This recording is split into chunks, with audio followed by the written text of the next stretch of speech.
Hello friend, સ્વાગત છે તમારા બધાનું મારી યુટ્યુબ ચેનલમાં। આજના આ વિડીયોમાં આપણે ગુજરાત પાક્ષિક છે તેમાં ઓગસ્ટ મહિનાના પાક્ષિકના એમસીક્યુ છે તેના વિશે ચર્ચા કરવાના છીએ। ગુજરાત પાક્ષિકમાં આવતા એમસીક્યુ છે તમામ સ્પર્ધાત્મક પરીક્ષાની તૈયારી કરતા વિદ્યાર્થીઓ માટે ખૂબ જ ઉપયોગી સાબિત થાય છે, કેમ કે બધી જ પરીક્ષાની અંદર આ એમસીક્યુ છે એ ખૂબ જ પૂછાવાની શક્યતા રહેલી છે। તો વિડીયોને અંત સુધી જરૂરથી જોજો અને તમારા મિત્ર સુધી શેર કરજો। તો આજનો આપણો વિડીયો શરૂ કરીએ છીએ ગુજરાત પાક્ષિક છે તેના એમસીક્યુ વિશે। ગુજરાત પાક્ષિક ક્વિઝ। માનનીય વડાપ્રધાન શ્રી નરેન્દ્રભાઈ મોદીએ મન કી બાત કાર્યક્રમમાં કુલ કેટલા મરાઠા કિલ્લાઓને યુનેસ્કો વિશ્વ વારસાના સ્થળ તરીકે માન્યતા મળ્યાનો ઉલ્લેખ કર્યો?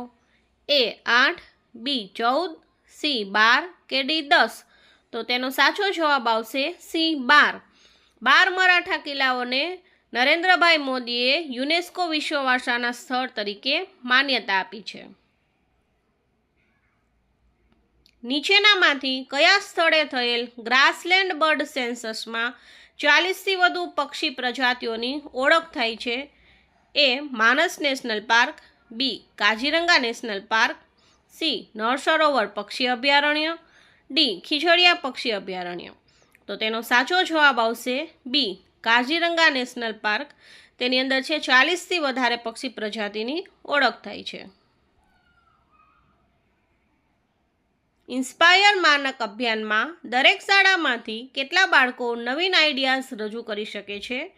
એ 2, સી 3, ડી 4, સી 4 કે ડી 5? તો તેનો સાચો જવાબ આવશે ડી 5 બાળકો છે એ ઇન્સ્પાયર માનકની અંદર આઈડિયાઝ રજૂ કરી શકે છે। ભારત સરકાર દ્વારા શરૂ કરવામાં આવેલા સ્માર્ટ સિટી મિશનમાં નીચેનામાંથી ગુજરાતના કયા શહેરોનો સમાવેશ થાય છે? તેમાં છે પહેલું સુરત, બીજું ગાંધીનગર, ત્રીજું દાહોદ કે ચોથું રાજકોટ? એ 1, 3 અને 4, બી 2, 3 અને 4, સી 1, 2 અને 4 કે ડી આપેલ તમામ? તો આપેલ તમામ જે છે એ સાચો જવાબ આવશે। સુરત, ગાંધીનગર, દાહોદ અને રાજકોટ આ 4 સિટીની અંદર જે છે એ ભારત સરકાર દ્વારા સ્માર્ટ સિટી મિશનની અંદર તેનો સમાવેશ થાય છે। ગુજરાતમાં રૂપિયા 36,120 કરોડના ખર્ચે બનનાર નમો શક્તિ એક્સપ્રેસ વે ડીસા શહેરને કયા બંદર સાથે જોડશે? એ પીપાવાવ, બી મુન્દ્રા, સી વેરાવળ કે ડી બેડી બંદર? તો તેનો સાચો જવાબ આવશે એ પીપાવાવ। મુખ્યમંત્રી શ્રી ભૂપેન્દ્રભાઈ પટેલના નેતૃત્વમાં 9 નગરપાલિકાઓને મહાનગરપાલિકાનો દરજ્જો આપવામાં આવ્યો છે। નીચેનામાંથી કોનો સમાવેશ આ નવી મહાનગરપાલિકાઓમાં થાય છે? 1 છે વાપી, બી ગાંધીધામ, 3 પોરબંદર, 4 બોરસદ? એનો જવાબ છે એ, તેના ઓપ્શન છે એ 1, 3, 4, બી 1, 2, 3, સી 1, 2, 4 કે ડી આપેલ તમામ? તો તેનો સાચો જવાબ છે બી 1, 2, 3 એટલે કે વાપી, ગાંધીધામ અને પોરબંદર। સાચો જવાબ આવશે વાપી, ગાંધીધામ અને પોરબંદર। 10 લાખથી વધુ વસ્તી ધરાવતા શહેરોમાં સૌથી સ્વચ્છ શહેરનો રાષ્ટ્રીય કક્ષાનો એવોર્ડ કયા શહેરને મળ્યો છે? એ અમદાવાદ, બી સુરત, ડી વિજયવાડા કે ડી ઇન્દોર? તો તેનો સાચો જવાબ આવશે એ અમદાવાદ જે છે તે સૌથી સ્વચ્છ શહેરનો રાષ્ટ્રીય કક્ષાનો એવોર્ડ તેમને મળેલ છે। ગુજરાતના કયા એરપોર્ટને કાર્ગો સર્વિસની મંજૂરી કેન્દ્ર સરકાર દ્વારા આપવામાં આવી છે?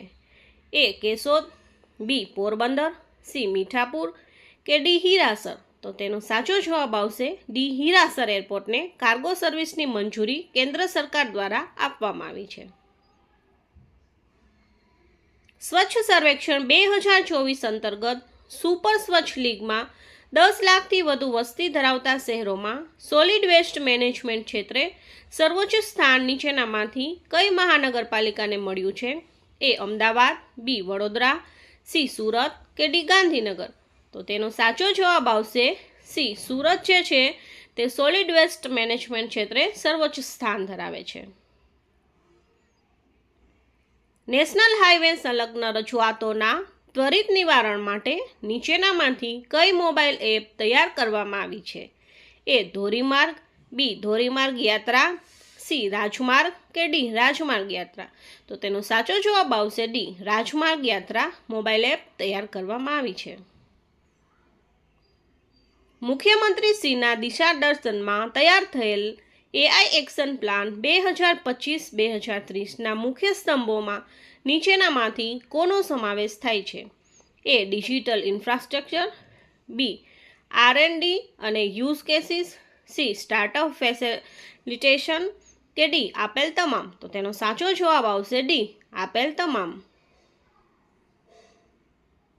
રાજ્ય સરકાર દ્વારા 2025-26ના બજેટની જોગવાઈ અનુસાર બાર કાઉન્સિલ ઓફ ગુજરાતને વકીલોના કલ્યાણ અર્થે કેટલી રકમ ફાળવવામાં આવી છે? એ 2 કરોડ, બી 1 કરોડ, સી 5 કરોડ કે ડી 3 કરોડ? તો તેનો સાચો જવાબ આવશે સી 5 કરોડ. મુખ્યમંત્રી શ્રી ભૂપેન્દ્રભાઈ પટેલે નીચેનામાંથી કયા જિલ્લામાં એનસીસીના લીડરશિપ એકેડમીનું લોકાર્પણ કર્યું છે? એ રાજકોટ, બી આણંદ, સી નવસારી કે ડી સુરત? તો તેનો સાચો જવાબ આવશે બી આણંદની અંદર જે છે એ એનસીસીના લીડરશિપ એકેડમી ભવનનું લોકાર્પણ કર્યું છે. ગૃહ રાજ્યમંત્રી શ્રી હર્ષભાઈ સંઘવીની આગેવાનીમાં કયા જિલ્લામાં ચડોતરું કુરિવાજની પરંપરામાંથી મુક્ત કરાવી 300 આદિવાસી સમાજના લોકોનું પુનર્વસન કરાવ્યું? એ પંચમહાલ, બી બનાસકાંઠા, સી કચ્છ કે ડી સાબરકાંઠા? તો તેનો જવાબ આવશે બી બનાસકાંઠા. બનાસકાંઠાનો જે કુરિવાજ છે એ દૂર કરી અને 300 આદિવાસી સમાજના લોકોનું પુનર્વસન કરાવેલું છે Harshbhai સંઘવીએ. Tribal genome સિક્વન્સીસનો project launch કરનાર ગુજરાતના કયા નંબરનું રાજ્ય બન્યું છે? એ પ્રથમ, બી દ્વિતીય, સી તૃતીય કે ડી 1 પણ નહીં? તો તેનો સાચો જવાબ આવશે એ પ્રથમ. ગુજરાત છે એ પ્રથમ રાજ્ય બન્યું છે જેની અંદર કયો પ્રોજેક્ટ લોન્ચ થયો છે? ટ્રાઇબલ જીનોમ સિક્વન્સીસનો. રાજ્યના વાહન વ્યવહાર વિભાગ દ્વારા આયોજિત ગુજરાત સ્ટેટ રોડ સેફ્ટી એવોર્ડમાં નીચેનામાંથી કયા જિલ્લાને પ્રથમ સ્થાન મળ્યું? A Botad, B Patan, C Tapi કે ડી ગીર સોમનાથ? તો તેનો સાચો જવાબ આવશે ડી ગીર સોમનાથ. અમેરિકાના બર્મિંગહામ શહેરમાં યોજાયેલ world police and fire games 2025માં ભારતને કેટલા પદકો જીતી અને ત્રીજું સ્થાન પ્રાપ્ત કર્યું છે? એ 54, બી 64, સી 52 કે ડી 62? તેનો સાચો જવાબ આવશે બી 64 જે છે એટલા પદકો ભારતે જીતી અને ત્રીજું સ્થાન છે એ પ્રાપ્ત કર્યું છે. ગેમનું નામ છે world police and fire games 2025.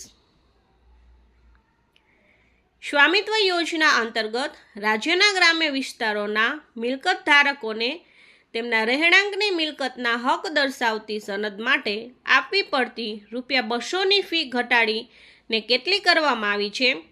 A 150, B 100, C 50 કે ડી વિનામૂલ્યે? તો તેનો સાચો જવાબ આવશે વિનામૂલ્યે. તેની જે છે ફી ₹200 હતી એ ઘટાડી અને વિનામૂલ્યે કરવામાં આવેલ છે. વડાપ્રધાન શ્રી નરેન્દ્રભાઈ મોદીએ દરેક જિલ્લામાં કેટલા અમૃત સરોવરો બનાવવાનું આહવાન કર્યું છે? એ 47, બી 50, સી 75, ડી 85? તેનો સાચો જવાબ આવશે સી 75 જેટલા અમૃત સરોવરો નરેન્દ્રભાઈ મોદીએ બનાવવાનું આહવાન કર્યું છે. રાજ્યની શિક્ષણ પદ્ધતિમાં 360 ડિગ્રી પરિવર્તન લાવીને હોલિસ્ટિક એજ્યુકેશન એપ્રોચના સર્વગ્રાહી મૂલ્યાંકન માટે રચવામાં આવેલી ટાસ્ક ફોર્સ કમિટીના અધ્યક્ષ કોણ છે? A Shri Jayendrasinh Jadav, B C Udaysinh Parmar, C Shri Hemantsinh Gohil કે ડી શ્રી મહેન્દ્રસિંહ વાઘેલા? તો તેનો સાચો જવાબ આવશે એ શ્રી જયેન્દ્રસિંહ જાદવ જે છે તેણે શિક્ષણ પદ્ધતિમાં 360 ડિગ્રી પરિવર્તન લાવી અને જે બનેલ છે ટાસ્ક ફોર્સ કમિટીના અધ્યક્ષ બનેલ છે શ્રી જયેન્દ્રસિંહ જાદવ. તો આ હતા જે છે ગુજરાત પાક્ષિક જે છે તેના આ મહિનાના MCQ. જો વિડીયો સારો લાગ્યો હોય તો તમારા મિત્ર સુધી જરૂરથી શેર કરજો અને કોઈ પણ પ્રશ્ન હોય તો કમેન્ટ બોક્સમાં જરૂરથી જણાવજો. Thank you.